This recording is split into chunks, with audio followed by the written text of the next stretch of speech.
Hey, welcome to the Relentless Positivity Podcast. I'm your host, Joe Martin. Got another awesome guest here today, Tasia. I'm going to try and say it right here. You can do it. Malakis. Malakis? Malakasis. Dang it, I even practiced before. I should have done it more. We could have done some Thank you out. so much for coming on. If you've never heard of her, you may have and just didn't know it. Have you ever had goat cheese? You probably have. It's delicious. You know about the one from Elkmont, Alabama that's known worldwide? She's behind all that. The reason you know about it is probably because of her. So think about that. She's been a TEDx speaker. She's been around the world. She's been one of Oprah's favorites. How about that? So thank you for coming on. I'm sorry I messed up your last name. In my head, it sounded right.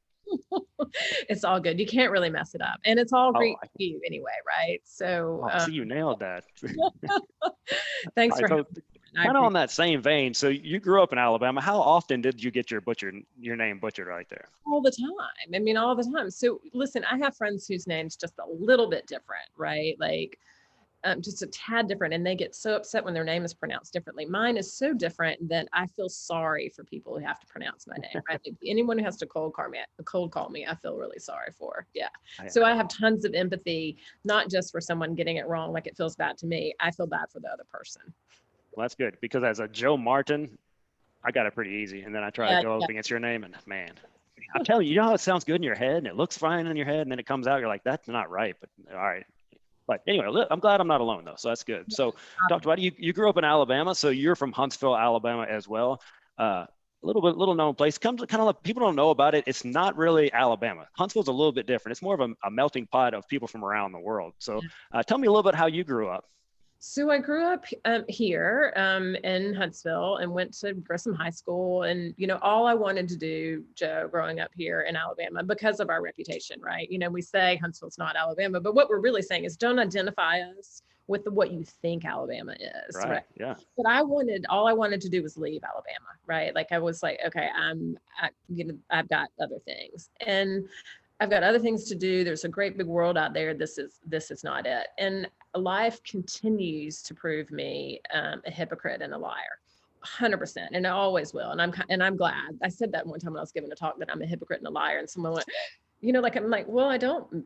It's not intentional that I mean that, but So here's a really funny story about always wanting to leave, and then about being a hypocrite. And I thought the world for me is out there. And I was out there. I was in New York City, and then I was in Silicon Valley, and then lastly I was in Philadelphia in the digital marketing, tech space. And I took this little soul searching trip, and I was in Chile and Patagonia, and I walk into this one place, and this is when I knew I was going to do something different, right? I was ready for a transition.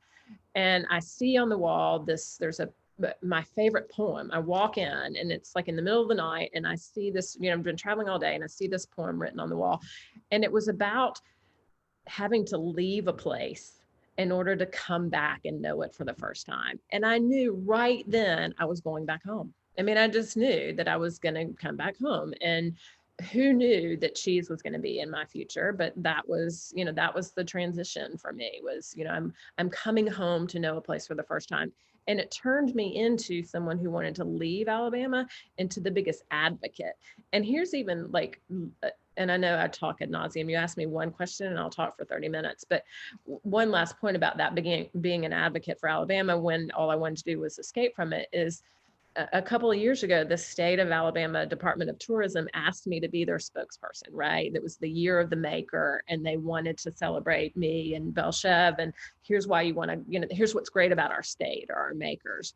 And I thought, what a turn of events, right? Like this was a Condé Nast, national advertising campaign that I'm in talking about the joys of Alabama, right? And what's so great about it when all I wanted to do when I was 18 was run.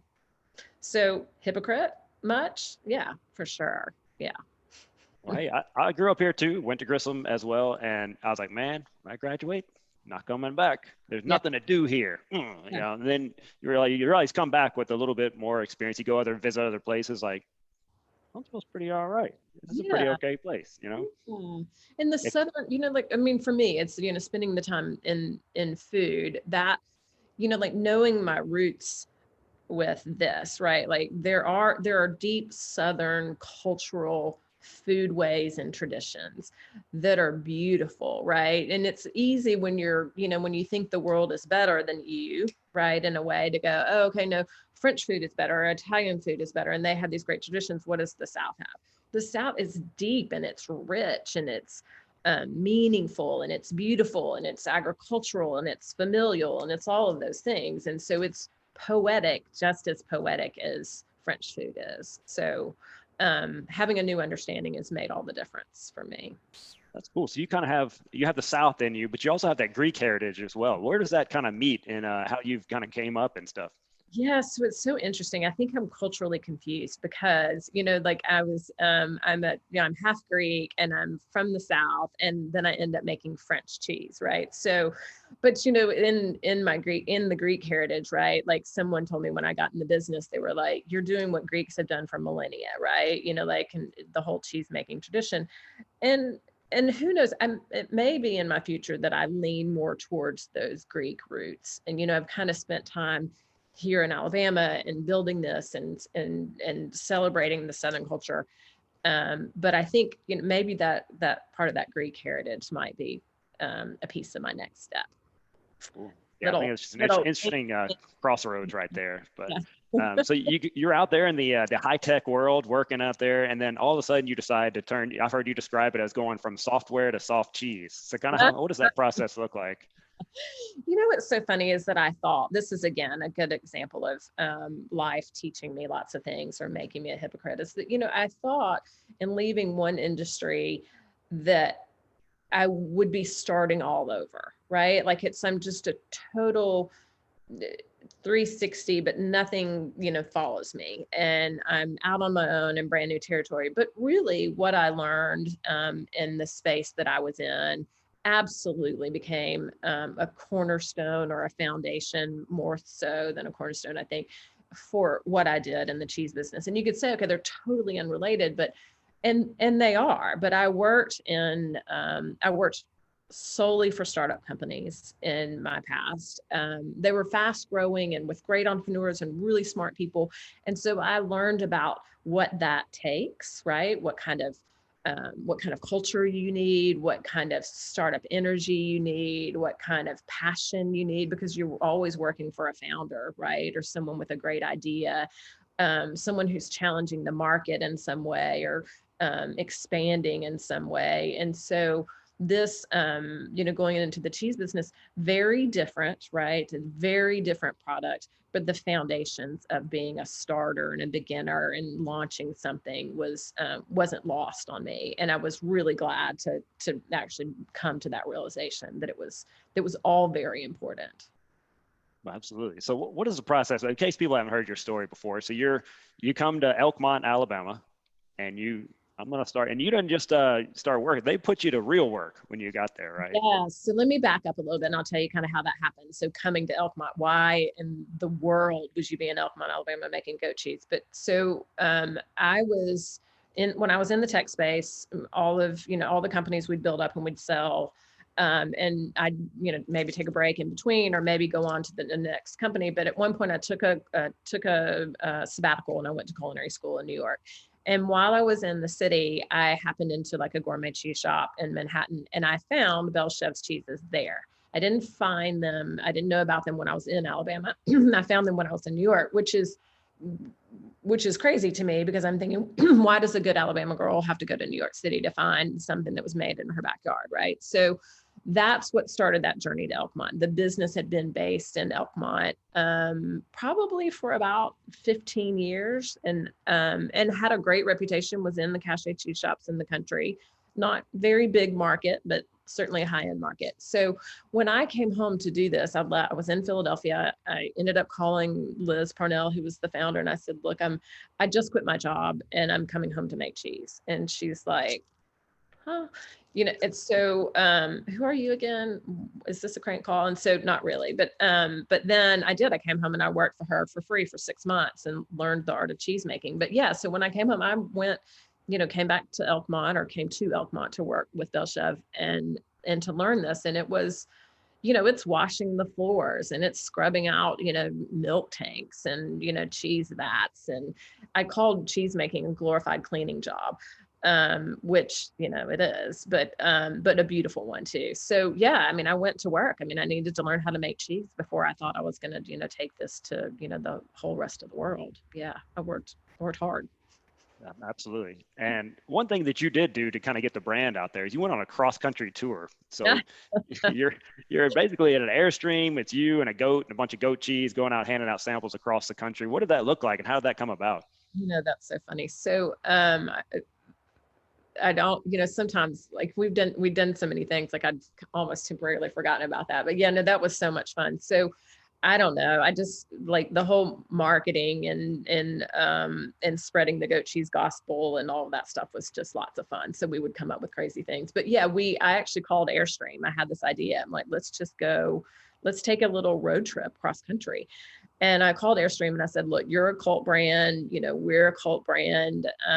We should partner on this. And we did. So they lent us a, $100,000 Airstream, let us brand it. I think it was it was the Ford place in Huntsville lent us a truck to pull that thing, and I had to learn how to do all that. And we took one of our baby goats, Valentine, on the road with us, and we did a tour to all the Whole Foods. So we went store to store. I mean, went with goats with Valentine trying to get out of her cage in the parking lot. I mean, like it was just a crazy, crazy adventure. Actually, I think, it sounds super original, right? This whole idea is to go cross country in an Airstream and hand out goat cheese. But I'm, the people that I admire who created great brands, one of those was Ben and Jerry's. And they did that. They had done that earlier in their career. In fact, their bus, I think they went across the country and like blew up like at some point in their, on their trip. So we didn't blow up, but we did have a lot of fun. That's awesome. Yeah, there's nothing like traveling with a goat, I'm sure. That's probably a whole nother book itself right there. In fact, let me just go ahead and tell you, you shouldn't do it. People think it's super cute, but it's lots of work. Yeah. Yeah, goats are cool for like 5 minutes, then you got to take care of them. They're like, oh, it's not as cute. Yeah, I know. I mean, and people have them, people want to watch the goat videos, but then you don't really want one in your house. But people do it. You want a friend with a goat. That's the key to life, right? Get a friend with a goat. Yeah. So something that you've won a bunch of awards over the years. So what are kind of some that stand out to you? There's probably been so many, but which ones kind of stand out for you? Well, I mean, it's all wonderful to get recognition, right? I guess the biggest ones to me that stand out, like American Cheese Society is wonderful because you're with the peer of all of the best American artisan, cheeses and World Cheese Awards and things like that. But it's really when you're on a kind of not just when you think about the cheese that you make, humble origins in Elkmont, Alabama, being on a global platform and being judged against, other makers from all over the world. That's when it gets a little heady, right? You're like, we're like stacking up and winning against the best cheeses in the world. And, I love what we do, but that's kind of, that still just sort of blows my mind a little bit. And then, so we've had won twice at Dairy Innovation Awards and those are, those are a little bit mind blowing for me. I mean, we love what we do and we think what we do is great. But sometimes when you step back from it, you're like, this is some of the best cheeses in the world. In fact, one of our cheesecake actually won. It was like the, best cheesecake on this global scale. And I'm like, so yeah, those stand out for me for sure. Yeah, that's awesome. Because people take their cheese very seriously, by the way. If people don't know out there, they're very serious about their cheese. I'm very serious about the cheese. Yeah, cheese is very serious. Just like wine is very serious. Like people will take it to the nth degree. Yeah. But we've always tried to weave a bunch of fun into ours, right? And be a little bit tongue in cheek, right? So, and not take it like what I was really after was the democratization of good food, meaning I wouldn't want, part of our rebranding when I bought the business is I didn't want people to have to go to some fancy cheese shop in New York City to get this cheese, right? Like to me, the pinnacle sort of that success, I guess, if you will, is that we were in Piggly Wiggly and Dean and DeLuca, right? Who can say that, right? I love that though, because, cheeses can be intimidating, right? I don't know how to say it. I'm not sure how to use it. Like what do I do with this? And I really wanted to take that kind of that kind of energy that it's exclusive and not meant for me out of the picture, that it's, these are, these are products that are made on farms, right? Like, and for thousands of years, they're super provincial, they're rural, right? They're not heady and snooty, but yeah, that was That's awesome. It's at the Piggly Wiggly. I didn't know that. Yeah. Next time I'm at the pig, I'm gonna check it out. I'm gonna look for some. But you did a TED Talk years ago about happy accidents. What have been some happy accidents throughout your life? I think my whole life has been a happy accident. I sort of made that joke in my TED Talk, like even I'm an accident, but I think all of it. I mean, even like running into that, my poem in Patagonia, right? Like, I mean, just how does that happen? And so I wish I could give you like a super specific example of other happy accidents, but I feel like either I am, and we mentioned this earlier before when we were talking, is like, I think you sometimes kind of have to be the village idiot a little bit about going into stuff. And then if you go in with just that energy, then things just sort of, they just sort of happen without you planning them. So maybe my whole path, it's been a happy accident. Hey, I identify with that. I'm failing forward. That's what I've been doing my whole life. Just if you, at least you're going forward, right? Even if you're failing, just keep going. I like that a lot. I'm going to steal that, failing forward. I stole it from somebody. So you go ahead. So, yeah. So you're starting to make that transition out of Belchev. So kind of what made you make that decision? Well, I had, it's been brewing for a couple of years in my mind. And I've been telling my son, who is coming up on graduating from high school, that, when he goes off to school, that I was going to take his gap year, right? Like, I'd just sort of been joking about it, right? Like, yeah. I'm just going to take your year, and it's, it'll be a good timing for me, and I'm going to go have fun and whatever. And so I had kind of started planning towards that. Sort of, again, be careful what you joke and jest about too. So here I am. His time is coming up, and mine is too. And I've got this. At first when I said that, I thought the vision I had for myself was I was going to go work. You've got a son who might have watched this growing up, but Kung Fu Panda, like I was just going to go and like work in some noodle stall somewhere in Vietnam. And I saw myself as, I don't know, some real life version of Kung Fu Panda. And just go and learn a ton about food that I don't know, and work for free, and, couch surf or try to pretend like I'm 20 again, like live in that gap year kind of life. So that fantasy is not necessarily turned into it hasn't gelled necessarily. I'm not sure that's exactly what's going to happen, but food will be a part of it. That's for sure. Without giving anything away, food is absolutely still in my DNA. That's always going to be your passion, right? So it's going to be involved. So that'd be exciting. So that's going to be, like we talked about a little bit, it's exciting and thrilling and makes you nervous and all that good stuff. But I know, like when something comes up that you've been saying that you're doing, and then all of a sudden you get there and you're a little nervous about it. I'm like, where's this energy coming from? But I'm standing, I feel like I climbed up the ladder to the high dive, right? And I've said I'm going to do something different. And now I'm there and everyone's down there looking, right? I've got to jump. So I think it's that kind of butterflies from being on the end of that high dive. Yeah, you put it out there publicly. Now it's out there. Hey, you know what else is exciting? What?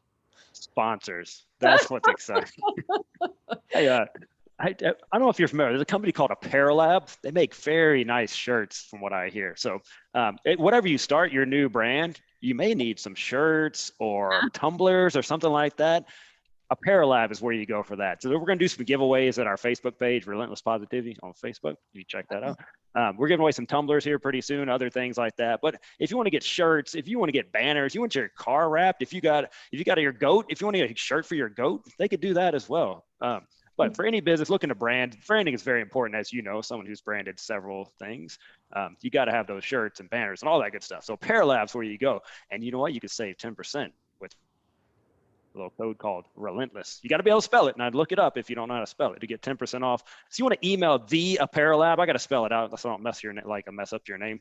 So TheApparelab@gmail, and then you can get your stuff right there. So that's one of them. So if you want to get branded, that's the other one. What if you come to Huntsville though and you don't know where to go? Have you ever done that? Are you from here? Things are getting added all the time, right? It's hard to keep up. It So is hard. you know what you need? What if you want to explore Huntsville? You know what you would do? Go to explorehuntsville.com/Joe, and then you could download an app. Most people, they have to pay $4,000 for this app.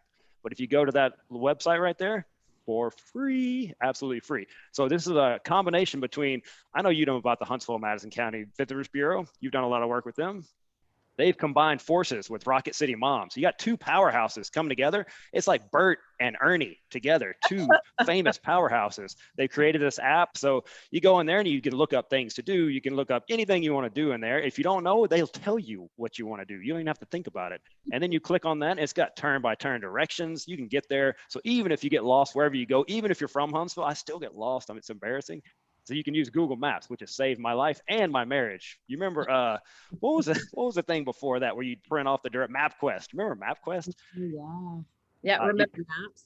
Oh, yeah, actual maps. How about those? I would have never made it. My parents can use those, but printing off the MapQuest directions, and you forgot to bring one of the pages with you. So you got page 1, page 2 is not there, and now you're lost. Not now. You got that app. Anyway, explorehuntsville.com/Joe. Thank you for hanging out with me with those ads. All right, let's go back to this. So what's been one of your biggest failures? You know, the one, I don't know how it's been with you, Jim, but like if you've had like one failure, you still sort of look back and feel the, like that cringe that you had from it. I don't know why this stands out, because honestly, I think it's because I've got such a big mouth and I normally know how to run it, that it stands out so much. But this was right in the tech part of my career, and I'm on the executive team, and we have actually just been acquired by USA Today. Well, I mean, actually Gannett, and I was reporting into USA Today. And so we go to get delivered this, for our company being acquired, to deliver to all the USA Today people and a lot of the Gannett executives. And I just, in my presentation, I just froze, right? Like, I mean, it was so, I'm sure it wasn't as bad as it seemed to me, but for me, that was like the biggest thing. And then it's so interesting too, because that was early. It wasn't early in my tech career, but early in my career, I guess, of running my mouth, which I feel like now I can do ad nauseum. But, and then what's so interesting is that I ended up going on, because I didn't really give up with that, giving talks all over the country, including, even a Harvard Business Review, and, doing television stints, and not like that's that big of a deal. But for someone who had that big of a failure with a speaking engagement, that was tough for me. And then, when I started doing some coaching and some, and finding out what my own techniques are, it was interesting for me to learn that public speaking is like right up there with the fear of death, like Absolutely, fear, yeah. which so that was a launching pad sort of for me, but that's the one really that sticks out. And I guess I'm really that kind of person who would say there's not really ever anything that I see as a failure, but it's something that you learn from, right? Like, and I think most people who keep going don't say, okay, I failed right at that. You just, I didn't get it right. And it became more important to me to get it right. Right. So that's a learning. So as I'm assuming you, with your coaching, no one gets mad the first time they try to do something, or they might get mad, but you don't allow them to get mad the first time they try to do an exercise and they can't do it. You don't say I failed, but I would, but for the purposes of the definition of failure, that's one that, still sticks with me. Yeah. Well, I identify that because when I saw your last name, I froze right at the beginning. And you know what? You're the only one who's ever going to think about that again. I'm not. Yeah. It. No one else is, but but it's like ruminating up there. And that's what I think we do to ourselves with the things that we think we're calling a failure. But yeah, and I try to tell people, either you win or you learn. There's no failing. That's what I try to talk to my son about when he's playing basketball or even school or whatever it is. It's not a fail. And failing is a huge part of success, because guess what? You're very successful. I'll get you out this. You've failed a million times trying to figure things out in your business. It's just part of the deal. You got to keep moving. So speaking of what you tell your son, I told my son the same, similar, but if you're not falling, you're not trying, right? So, part of trying something new means being willing to fall down, right? You have to be willing to do that. And some people decide I'm not willing to do it, right? Like I'm just not willing to not be good at something. But in order to be good at something, you've got to be bad at something first, right? So I answered that question with failure in mind, but honestly, if I wasn't doing it, I wouldn't be where I am. Yeah. It's part of the parade. It hurts, but you got to do it, right? So, I hope that's not your last name, but what makes you mad? People who can't say my last name. Yeah, I knew it. Oh, I knew it. Oh my gosh. That's such an interesting question. If anything, it's probably people who don't try. But I want to be empathetic about it, right? Like I try to say that in some ways. It's like, it's hard, so I get it. But I tend to see not so much, I tend to see the true potential that most people have, right? And when they don't see it and they don't try, it kind of makes me a little crazy, right? And I have to say it's a choice, and I'm not here to choose for people, right? So that eases the discomfort that I put on myself about it.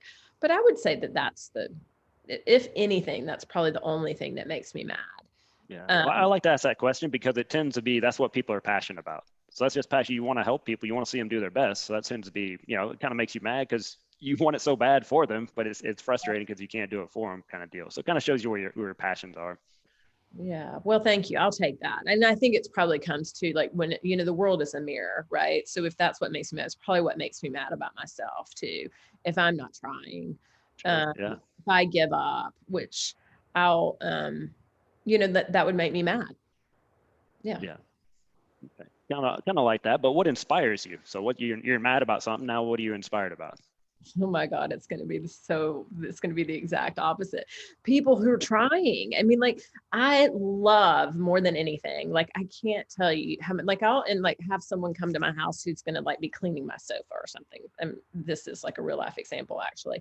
And this guy who's cleaning my sofa, I'm talking to him, and like, he's got this band that he's doing, or he's trying this thing, and he's out there and he's working. I'm like, I get so inspired when I see people who were trying what most people would say that you have zero chance of being a rock star, right? Like, or whatever it is, like someone who's going to start I guess because I'm an entrepreneur and that turns me on, right? Like people who are starting new companies and they're starting new things, or they're trying things that are like, I just love people who are doing it. Lots of us have ideas. I mean, I have ideas all the time. Lots of people have ideas, but it's the difference of the person who tries it, right? You got to get like you, Joe. I mean, like, look at you. I mean, like what you're doing now. I mean, like somehow you probably got with this podcast. That's scary. Who am I to start a podcast? I can't start a podcast. I mean, like, write a book? Are you kidding me? Who writes books? I mean, like, I'm sure those are those things that always go through our heads when we're trying to do something new.